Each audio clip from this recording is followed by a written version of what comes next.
Breaking news చూద్దాం. ముఖ్యమంత్రి రేవంత్ రెడ్డితో మీనాక్షి నటరాజన్ భేటీ అయ్యారు. గంట పాటు సీఎం నివాసంలో ఈ భేటీ జరిగింది. ఇప్పటివరకు జరిగిన ముఖ్య నేతల రివ్యూస్ పై చర్చించారు.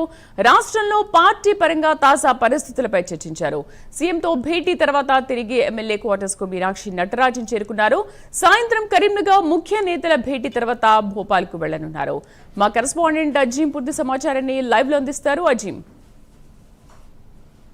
ఏఐసిసి రాష్ట్ర వ్యవహారాల ఇన్ఛార్జ్ మీనాక్షి నటరాజన్ సుమారు గంట పాటు భేటీ అయ్యారు. అయితే జూబ్లీహిల్స్లోని సీఎం రేవంత్ రెడ్డి నివాసంలో ఈ భేటీ జరిగింది. అయితే ఇటీవలే మనం చూసాం, ఏదైతే ఎమ్మెల్యే క్వార్టర్స్లో మీనాక్షి నటరాజన్ వరుసగా పార్లమెంట్ వారీగా సమీక్షా సమావేశాలు నిర్వహించారు. అలాగే గాంధీ భవన్లో కూడా పార్లమెంట్ వారీగా, అంటే గతంలో ఏదైతే పార్లమెంట్ వారీగా సమావేశాలు కొనసాగించారో ఆ కొనసాగింపు ఏదైతే కంటిన్యూషన్గా ఏదైతే నిన్న కూడా ఏదైతే పార్లమెంట్ వారీగా సమావేశాలు నిర్వహించారో, సో ఈ రెండు సమావేశాలలో నేతల దగ్గర చాలా అభిప్రాయాలు తెలుసుకున్నారు. అలాగే పార్టీలోని అంతర్గత విషయాలు కూడా చాలా తెలుసుకున్నారు మీనాక్షి నటరాజన్. సో ఈ అంశాలన్నింటినీ కూడా ఏదైతే సీఎం రేవంత్ రెడ్డి దృష్టిలో పెట్టినట్టు కూడా మనకు తెలుస్తుంది. ముఖ్యంగా ఏదైతే క్రమశిక్షణ కమిటీ చైర్మన్గా ఎన్నికైనటువంటి ఎంపీ మల్లు రవి పైన ఏదైతే అలంపూర్ సంబంధించిన నేతలు ఏదైతే ఫిర్యాదు చేశారో ఆ అంశంపై కావచ్చు, అలాగే మహబూబ్నగర్ జిల్లాకు సంబంధించినటువంటి ఎమ్మెల్యేలు ఏదైతే ఐఏఎస్లు ఐపీఎస్లు ఎవరు కూడా ఫోన్ లిఫ్ట్ చేయడం లేదని చెప్పి, అలా దీంతో పాటు కూడా కాన్స్టిట్యున్సీ డెవలప్మెంట్ ఫండ్కి సంబంధించిన అంశంపై కావచ్చు, ఇలాంటి అనేక అంశాలు ఏదైతే మీనాక్షి నటరాజన్ దృష్టికి వచ్చాయో ఈ అంశాలన్నింటినీ కూడా ఏదైతే మీనాక్షి నటరాజన్ సీఎం రేవంత్ రెడ్డికి వివరించినట్టు కూడా తెలుస్తుంది. అయితే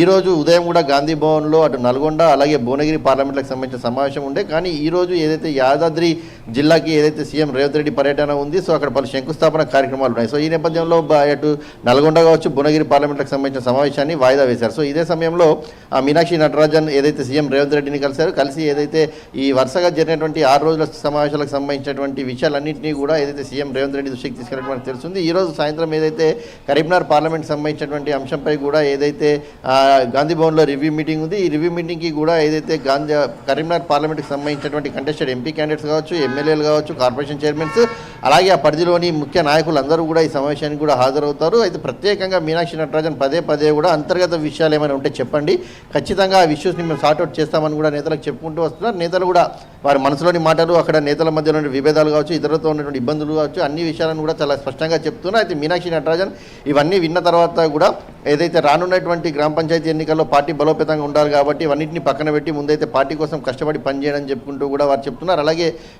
ఏదైతే ప్రభుత్వం ఏర్పడిన తర్వాత ప్రవేశపెట్టిన పథకాలు ఏవైతే ఉన్నాయో పథకాలను కూడా ఎక్కువ స్థాయిలో ప్రచారం చేయాలి. సో గ్రౌండ్ లెవెల్కు ప్రచారం వెళ్లే విధంగా కూడా ఏదైతే ప్రచారం చేయాల్సిన అవసరం ఉందని చెప్పి కూడా నేతలకు ఏదైతే దిశానిర్దేశం చేసి అయితే పంపిస్తున్న పరిస్థితి మనం చూసాం. సో ఓవరాల్గా ఈరోజు రేవంత్ రెడ్డితో భేటీ అయితే కాస్త ఆసక్తికర